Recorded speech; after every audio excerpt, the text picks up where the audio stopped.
ধারণা করে কথা বলা নিষেধ ইসলামে। ওয়া ইন্না যান্না লা ইউগনি মিনাল হাক্কি শাইআ, আল্লাহ বলেন ধারণা কখনো সত্যের বিকল্প হতে পারে না। আপনাকে সত্যটা জেনে বলতে হবে। আমরা এরকম সমাজে অনেক করি, অনেক আপনি পাবেন। ধরেন যে আপনাকে আপনার এক বন্ধু দেখলো, রিকশা দিয়ে যাচ্ছেন, আপনার পাশে এক নারী বসা, তো সে অনেক কিছু খারাপ ধারণা করতে পারে।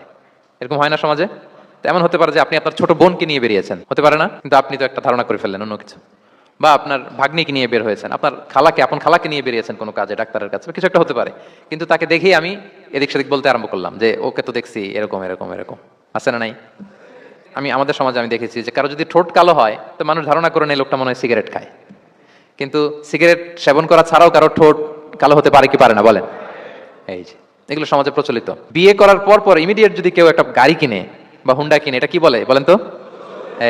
এই বোধহয় শ্বশুর বাড়ি থেকে যৌতুক নিয়ে আসছে। দেখছেন? এরকম ভুরি ভুরি আপনি সমাজে পাবেন।